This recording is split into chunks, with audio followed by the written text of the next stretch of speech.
11 Augustus. Ons is duur gekoop. Christus het ons van die ewige dood verlos. Wat ons verlos het uit so 'n groot doodsgevaar en nog verlos, op wie ons hoop dat hy ook nog sal verlos. 2 Korintiërs 1 vers 10.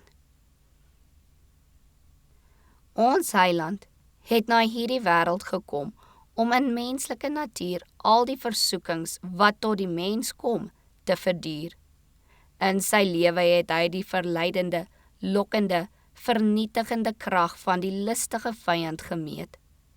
As die redder van die mens, waarsku hy die mensdom om nie na dinge te soek wat hulle van die enige weg sal weglei nie.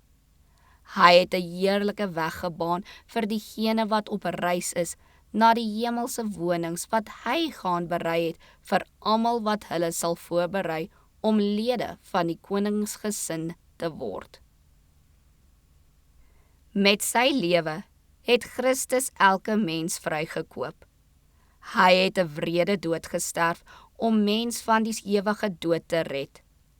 Hy het sy sondelose lewe geboet om vir die sondaar 'n lewe te verkry wat gelyk is aan die lewe van God. Deur sy dood het hy 'n weg voorsien waardeur die mens van die Satan kan losbreek, tot sy trou aan God kan terugkeer en deur die geloof in die Heiland vergifnis kan hê. Hy wat alle mag in die hemel en op aarde het, sal elke berouvolle, gelowige siel herstel. Aan almal wat hom aanneem, gee hy mag om kinders van God te word.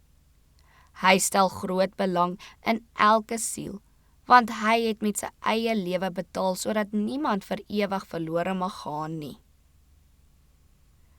Christus se diensknegte kan in staat wees en behoort in staat te wees om elke versoeking die hoof te bied en te oorwin.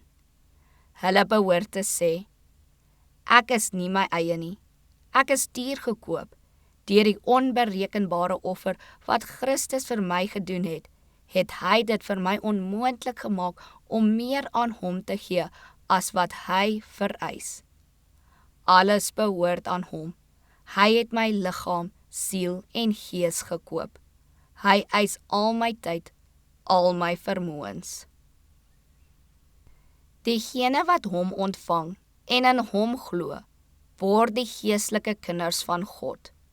Hulle word deur die koningsgesin aangeneem en na mate hulle trag om die wil van God te doen, word hulle aan sy beeld gelykvormig.